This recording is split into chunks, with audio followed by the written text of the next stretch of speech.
A'udzubillahi minasyaitonirrajim. Bismillahirrahmanirrahim. Assalamualaikum warahmatullahi wabarakatuh. Kita jumpa ke part 2 bersama Mas Anung. Bagaimana Mas Anung, masih ada stamina ini untuk kita lanjutkan? Masih insya Allah. Sampai malam mungkin masih. Nanti sepak bola sih. Oh iya. Setengah 4 harus sudah off ya. Nah, saya tengok di Kuru Film Vite jenengan banyak juga kegiatan-kegiatan sosial. Ada relawan pitulungan, ada ketua bola voli, ada juga aktif di takmir masjid ya, Mas Anung. Iya. Ini gimana ini kegiatan-kegiatan sosial penjenengan yang sudah di launching untuk masyarakat real, Mas? Ya, alhamdulillah. Jadi karena dorongan itu tadi ada misi. Saya itu di mana-mana, di kantor itu di belakang kursi itu khairun nas anfa'uhum linas. Tentu sebaik-baiknya orang adalah yang memberikan manfaat kepada masyarakat atau kepada orang lain. Dari situlah saya bukan bercita-cita ingin jadi DPR, tapi cita-cita saya punya misi bermanfaat. Kalau punya misi itu dimanapun saya berada, insya Allah saya bisa mengembangkan misi saya itu. Nah, karena saya misinya bermanfaat, sekarang diamanahi di DPRD Karanganyar, bagaimana saya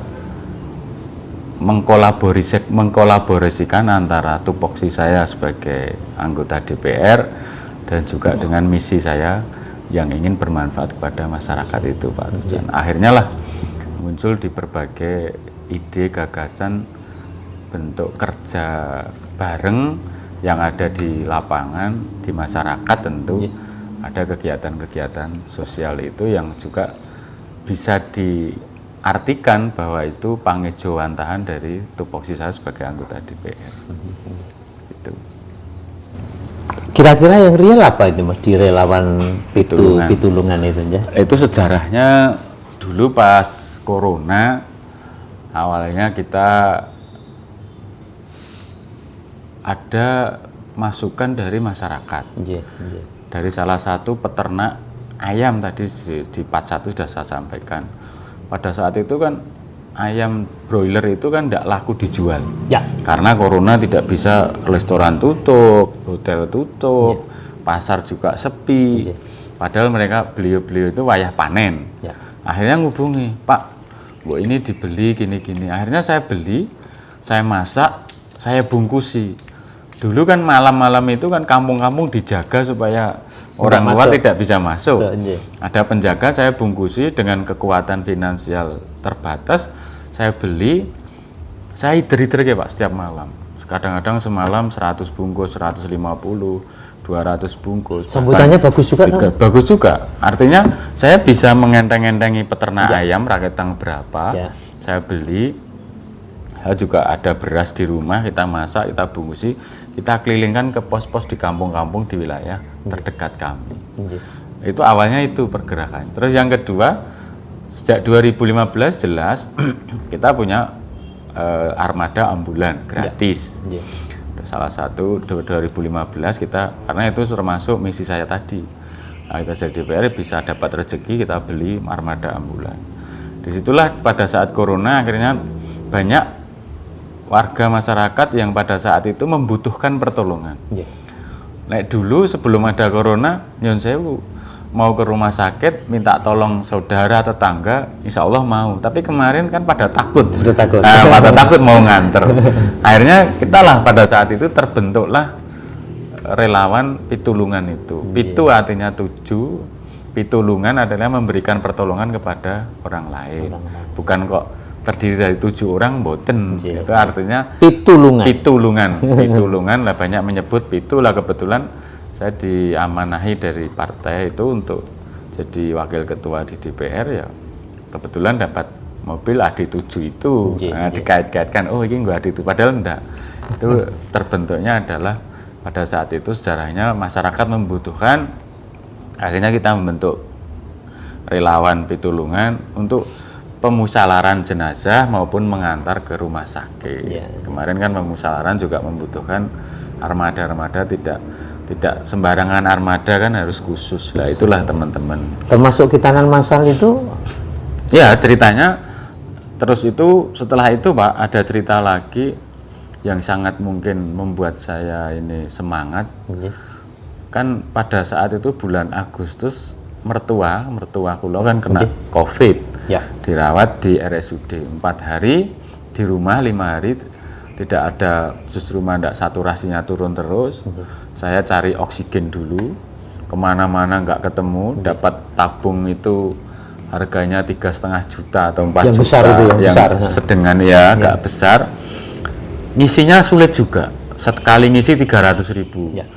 Akhirnya pada saat itu saya dimasuki teman-teman relawan Pitulungan itu, Mas, gini.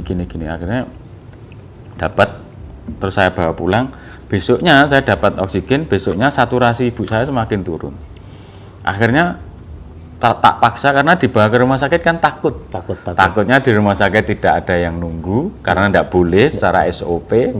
Ya akhirnya tetap karena situasi kita bawalah ke RSUD Karanganyar. Istri saya tak suruh nungguin dari luar, memberikan support psikologis kan. Nah, akhirnya di situ hari pertama, hari kedua lah saya memutuskan pada istri saya, obat ini nanti penjenengan yang bisa menjelaskan, karena saya kan obat ini tidak hanya datang dari seorang dokter atau dari pegawai rumah sakit. Bisa saja saya tak melanjutkan memberikan pelayanan oksigen gratis kepada masyarakat. Siapa tahu obatnya Bu Eki dari saya memberikan dan teman-teman memberikan pelayanan oksigen gratis. Akhirnya lah kita mulai itu kita mengambil langkah cari tabung kosong, kita isikan dengan tabung kecil itu 150 kita isikan, padahal kemarin awal-awalnya dulu 10 tabung, 11 tabung, meningkat terus 25, 30, ada yang sehari 70 tabung, 80 tabung, kita terus sampai hari ini pun kita masih, alhamdulillah ternyata Allah memberikan jalan itu. Ibu sembuh maksudnya? Sembuh. Ya, alhamdulillah. Inilah karena tadi di YouTubiah ini kan juga bisa saya bertukar, bukan sombong, tapi ini tukar inspirasi saja. Jadi saya mengambil keputusan, Bu, taga istri saya, sampean jaga ibu, saya tak nerus ke oksigen. Kadang-kadang saya sosial. Ya, pas cari oksigen perjalanan ditelepon istri saya takut pada saya itu, wah anak opo kan mesti kan ya, gitu, karena ibu saya kan sudah sudah kayak wis saturasinya di bawah 50. Waduh, 50. Lah ya makanya akhirnya wong itu barengannya yang kondur dengan keadaan tasih bernyawa itu baru 3 termasuk ibu saya, yang lainnya sudah dengan bayangke ya. Nah, makanya kan dengan itu kita terus bismillah sampai pagi sore saya bawa mobil sendiri ke pangkalan-pangkalan pengisian oksigen, saya isi, saya antar ke rumah yang sakit-sakit. Iya, saya terjun sih, makanya kan bisa dilihat di medsos kami itu. Ya alhamdulillah berkat itu ternyata ibu saya bisa kondur dalam masih sehat. Walaupun belum fit 100% sampai saat ini, tapi saya tidak menganggap bahwa obatnya dari situ saja, cuma semuanya ada pendorong. Salah satunya mungkin saya memutuskan untuk itu daripada berduaan nunggu di situ, ya karena ya ada keterkaitan antara saya saja yang DPR cari oksigen sulit, apalagi masyarakat saya di wilayah, di kampung.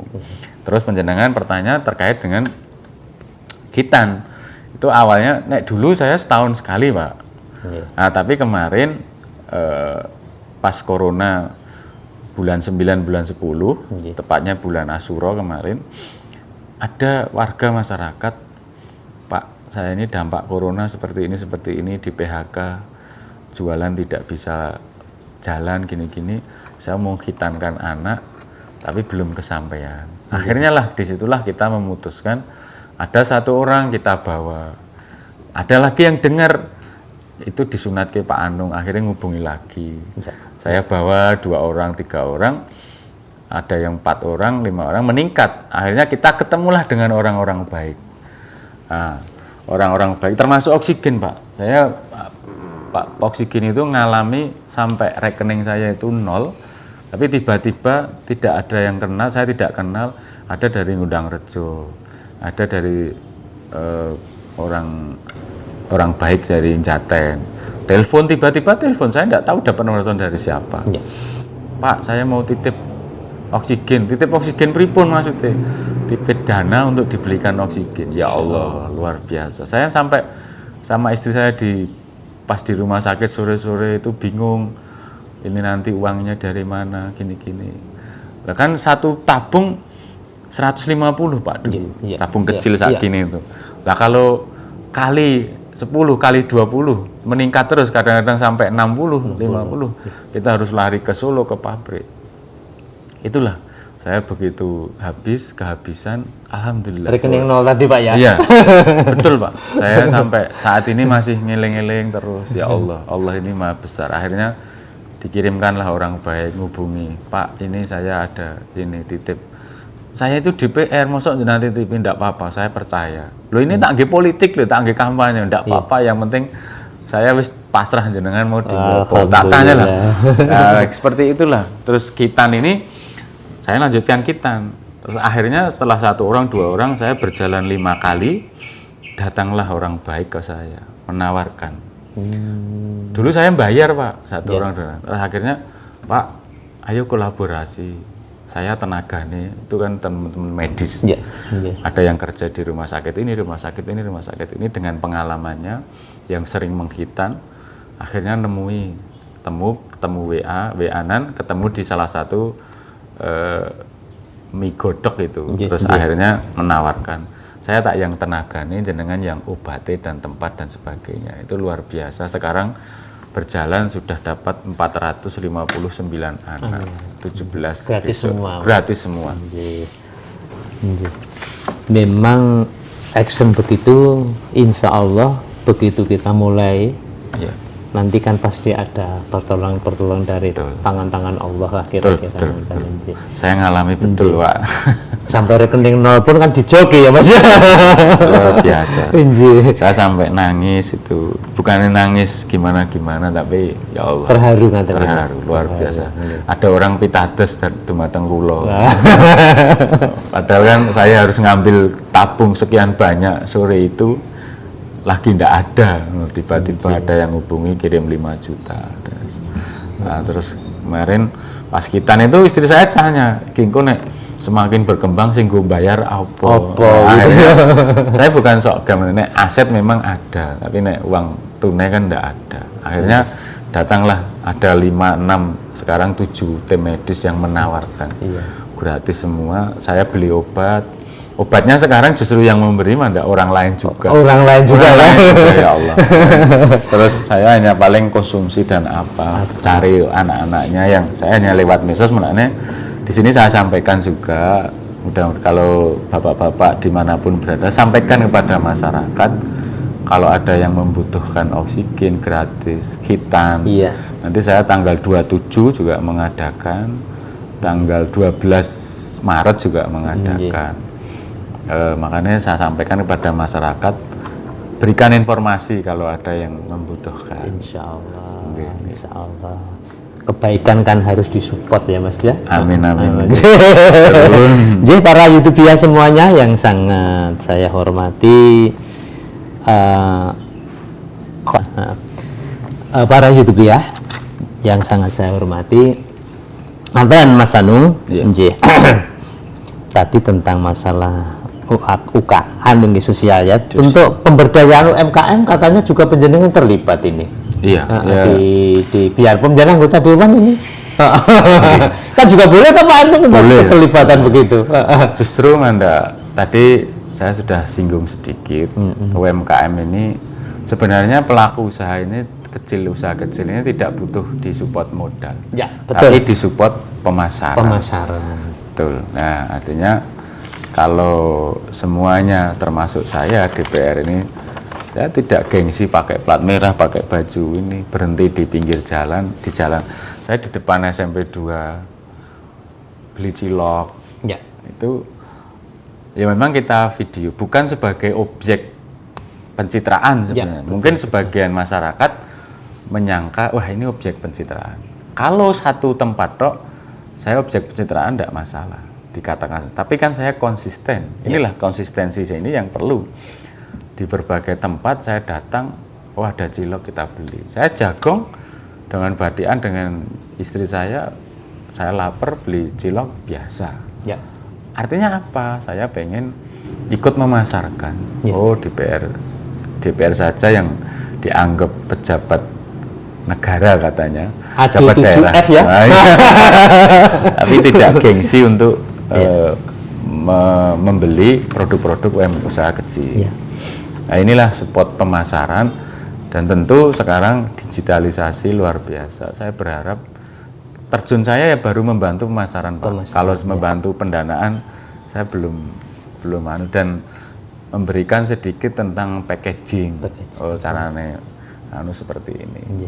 Sebenarnya Pak Anu memang kalau ini sudah populer Jogo Tonggo, sebenarnya harus kita populerkan sebenarnya Blonjo Tonggo, Pak. Tidak sekedar Jogo Tonggo, tapi Blonjo Tonggo. Ibaratnya dari kantong kiri masuk kantong kanan atau kantong kiri masuk betul kanan. Sekali. Tinggi. Kalau memang gerakan-gerakan ini semua dilakukan, gitu, tanpa gengsi tadi, Mas. Betul. Insya Allah ini sudah kami lakukan, Mas. Jadi kalau kami belanja itu kami tidak di supermarket yang besar-besar, tapi tetangga-tetangga. Itu ada beberapa tetangga karena memang nggak lengkap. Betul. Tapi tetap kita support. Kita biasanya kan cuma itu, sehingga selain Jogo Tonggo juga memasarkan Tonggo. Gitu, Mas, untuk kita membesarkan bersama. Jadi saya juga kalau lapar mie ayam sini ini yang rame ini kan sampingnya diposting. Ya, saya di medsos saya bisa dilihat semua YouTube ya kan ada postingan mie ayam di sini, makan cilok di sini, bakso di sini, soto. Ya moga-moga bukan penceritaan ya Pak Anu, moga-moga bukan pencitraan. Ya. Kalau apapun mesti saya orang politik, pasti dikatakan pencitraan. Tapi itu kan bagian dari kinerja saya dalam rangka membantu menyuarakan suara masyarakat. Jadi di sini loh ada soto, kita edit, kita kasih tulisan-tulisan yang menarik. Kalau penjual soto kan tidak mungkin Pak mau ngedit-ngedit itu dan tidak sampai kesampaian pikirannya. Makanya kita buatkan editan soto ini, soto ini. Artinya siapapun nanti yang goes atau pas acara kemana lewat, pada saat melihat postingan saya teringat, aku lewat ini ada soto ini. Kadang-kadang kita kalau ke daerah lain mau cari makanan itu kadang-kadang repot juga, entilah yang recommended kan gitu. Termasuk channel kami Pak, sudah ada beberapa rumah makan yang kita review. Betul. Usaha kami cuma untuk memasarkan, kami bukan endorse loh Pak ini. Nggak endorse, cuma kami pengen memasarkan supaya apa itu juga bisa terkenal. Itu kan termasuk pastabikul khairat. Moga-moga begitu. Amin. Pak. Saya cuma berharap saja. Iya harus Pak. Lah daripada kita posting foto sendiri, posting galau tidak punya. Wah ini tanggal 6 belum bisa bayar hutang. Siapa tahu kita posting sesuatu yang miliknya tetangga yang bermanfaat. Kita ini kan dapat rezeki belum tentu dari langsung ke kita, biasa siapa tahu lewat orang lain juga.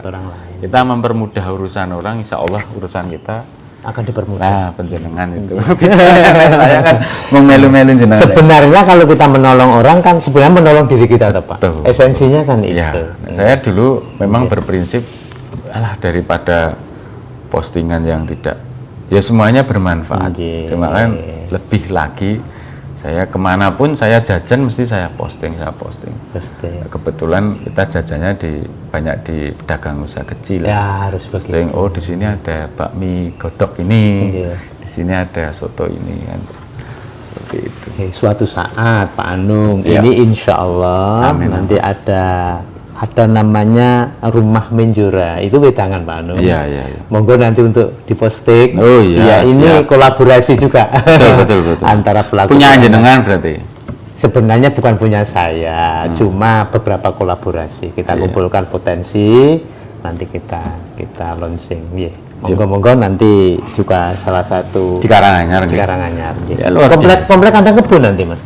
Komplek kandang kebo di Tegalasri sini. Kalau banyak usahawan semakin ekonomi menggeliat tentu. Moga-moga begitu. Kita dorong ke sana. Moga-moga saja. Sebenarnya saya sudah tua ini Pak, tapi kok banyak orang teman-teman yang mendorong-dorong ini. Supaya untuk bergerak ya kita ikuti aja. Saya memandang Mas Anung ini itu termasuk politisi yang berhasil loh. Saya memandang loh Mas, kan boleh juga toh Mas. Iya. Karena di usia penjenengan yang kalau nggak salah 42 nggih Mas nggih. 42 jenengan sudah menduduki kursi wakil ketua DPR.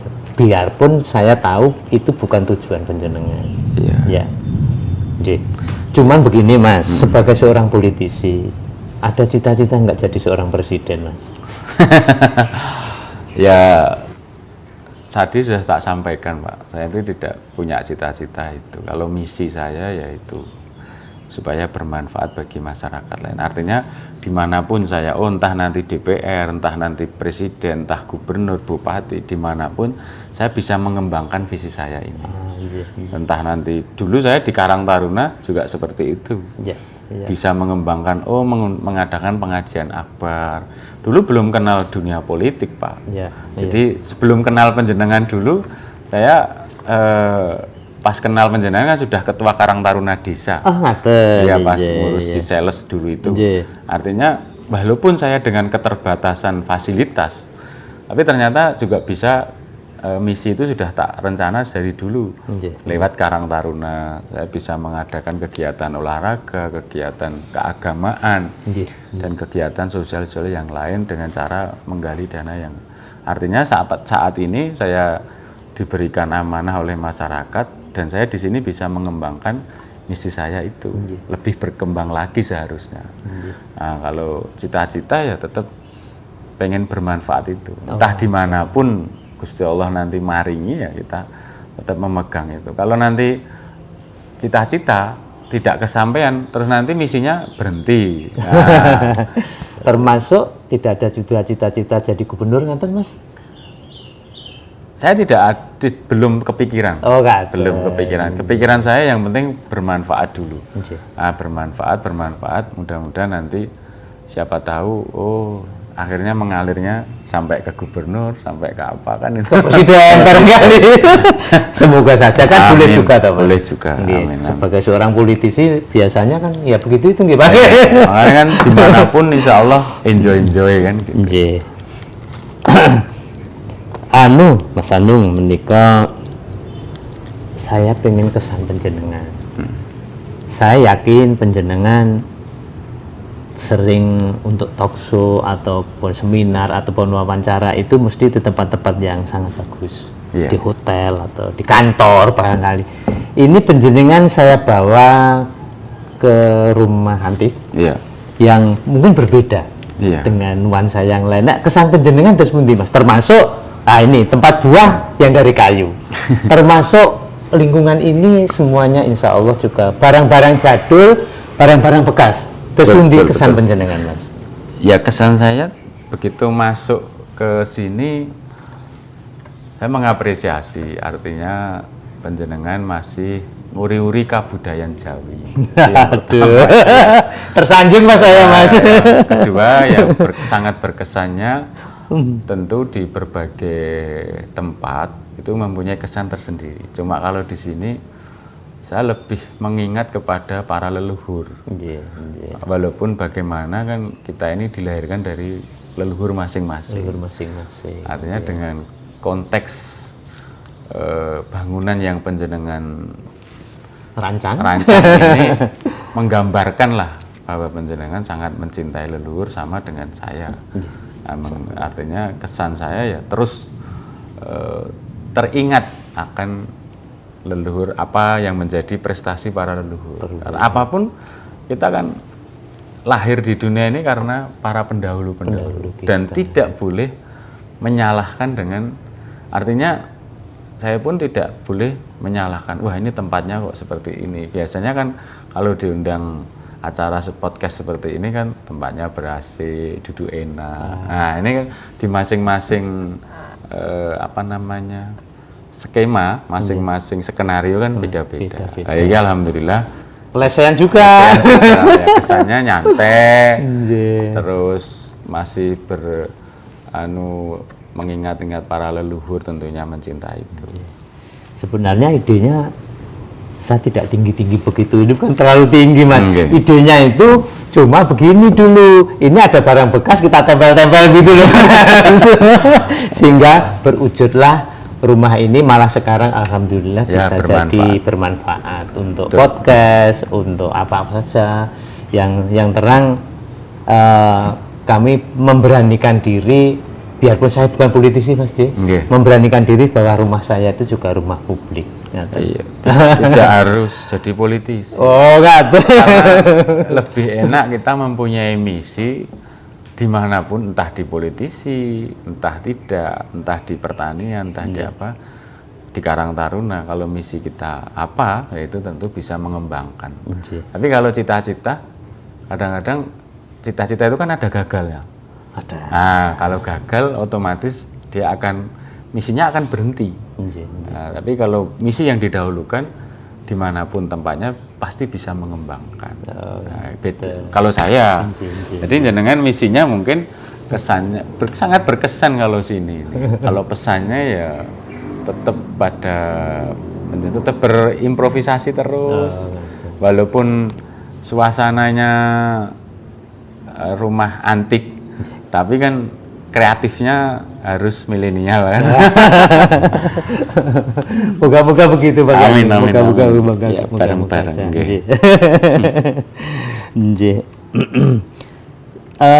Kalau nggak salah penjenengan juga takmir masjid Nurul ya, Nurul Salam itu di Mojogedang ya. Kampung kula. Kampung penjenengan juga di Darul Mutakin. Konon saya dengar-dengar juga Darul Mutakin itu suatu masjid yang cagar budaya ngaten ya. Betul. Terus beberapa kemarin sudah dipasangi papan nama oleh dinas Disparpora, Dinas Pendidikan, Olahraga dan Pariwisata, mengenai terkait dengan masjid kami, bukan masjid kami, masjid masyarakat di wilayah kami. Kebetulan kan itu saya ikut jamaah di Masjid Nurul Salam. Tapi kalau sholat Jumat ikutnya di Masjid Darul Mutakin, jadi satu. Nah, itu saya pun masjid, kalau Nurul Salam masjid baru, tapi kalau Darul Mutakin saya berdirinya pun tidak ada yang tahu, termasuk sesepuh di situ pun mboten mangertos. Ya kapan terus tiba-tiba ada ngaten. Ya, tiba-tiba namanya sekarang sebutannya adalah Masjid Tiban. Itu ya karena tidak tahu berdirinya tiba-tiba itu. Itu. Kami belum pernah ke sana, tetapi dengar ceritanya kok masjid yang sudah lama yang masuk cagar budaya dengan konstruksi joglo nggak sih? Betul. Kegiatannya banyak juga Mas di sana, Alhamdulillah sekarang ada Pak Kiai Muhammad Subhan Muzaki itu ngurusi para santri-santri. Ada pondoknya maksudnya? Ada. Sudah mulai berdiri dan kecil. Kemarin alhamdulillah memperluas area, ada 1000 meter persegi tanah. Per meter kita lelang untuk infak sedekah itu 250.000. Tapi alhamdulillah dapatnya 400 sekian, artinya turah. Malah turahnya. Makanya saya terus memberikan motivasi kepada masyarakat. Kalau untuk tempat ibadah kita nggak usah cari infak jauh-jauh. Ya, betul. Karena kalau kita sholat di situ, menggunakan di situ, masa pahalanya mengalirnya ke jauh sana? Maneman. Kita aja bangun rumah, apalagi jenengan ini berapa miliar saja. Aduh. Sekarang kan ya nilainya besar-besar. Padahal bangun masjid juga setahun sekali. Kalau bangun rumah, jenengan ini berkali-kali. Masukkan aksesoris ini. Nah, kalau masjid, makanya saya selalu memberikan semangat pada jamaah kami untuk berinfak, biar alhamdulillah kemarin itu. Terus kegiatan kalau sore ya TPA Pak, kalau malam TPA usia lanjut kayak saya. Terus juga ada yang TPA manula maksudnya. Bukan manula, ada santri yang menetap di situ. Terus setiap ruahan itu mengadakan haulnya Mbah Abdullah Fattah. Konon beliau pendirinya masjid itu, yang Sumare yang sekarang dikuburkan di belakang masjid itu. Kegiatannya itu nanti ini tanggal 19 Maret juga ada haul, itu biasanya ya beleh ayam sodakohon bersama lah. Kalau bahasa umumnya, bukan musyrik, bukan apa. Kita yang mampu-mampu dari rumah bawa nasi, bawa ayam satu. Di situ khusus yang kebetulan ekonomi yang sudah mampu, yang tidak mampu tidak perlu dipaksakan. Nanti di situ dimakan bareng-bareng seluruh jamaah yang hadir. Akhirnya manajemen Allah itu kan sulit kita prediksi, Mas ya. Luar biasa. Luar biasa. Jadi di luar ekspektasi kita. Wah iya. Kalau bisa mengekspektasi ya enak kita. Kira-kira nanti seperti ini. Tahu-tahu dapat kita ngangkat. Itu bagi yang percaya loh, Mas. Iya. Bagi yang percaya, saya nggak percaya silahkan. Para YouTuber semuanya yang sangat saya hormati, demikian perbincangan dengan Mas Anung. Sebenarnya masih pengen juga, tetapi waktu yang membatasi kita. Tapi sebelum Pak Anung kundur, ini ada kenang-kenangan dari kami, Pak Anung. Tidak seberapa. Terima kasih Pak. Mudah-mudahan channelnya semakin sukses. Amin, amin, amin. Usahanya makin sukses. Amin. Putra putri soleh-soleha. Amin. Sehat-sehat, panjang yuswa. Amin, amin. Apa yang dicita-citakan sakit kesempatan. Amin, amin, amin, amin. Ini sebenarnya ya tidak seberapa, cuman memberi inspirasi. Ayo menanam. Oh iya. Di sejengkal tanah manapun harus kita tanam. Mantap. Jadi bisa menanam tumbuhan, pohon, juga bisa menanam kebaikan. Amin, amin, amin. Ngaten. Betul itu, Mas. Inspirasi itu harus kita gunakan terus. Menanam dari segala bidang. Nggih. Terima kasih, matur nuwun. Sami-sami. Mudah-mudahan bermanfaat. Amin, amin, amin. Saya juga matur nuwun. Kalau ada salah kata pada sahabat yang ada di channelnya penjenengan, saya mohon maaf. Para YouTuber, saya mohon maaf yang sebesar-besarnya. Kami bisa karena salah itu hanya milik saya. Kalau kelebihan adalah milik Allah. Amin. Matur nuwun. Ngaten, semoga jadi amal soleh panjenengan. Amin. Para YouTuber semuanya, sebelum kita tutup, manuk emprit mangan pari. Senajan pandemi Covid, ojo podo wedi. Oro-oro ditanduri wit jati, ayo konco sing ati-ati. Corona kuwi pacobaning Gusti. Billahi taufik wal hidayah, fastabiqul khairat. Assalamualaikum warahmatullahi wabarakatuh. Salam warahmatullahi wabarakatuh. Kok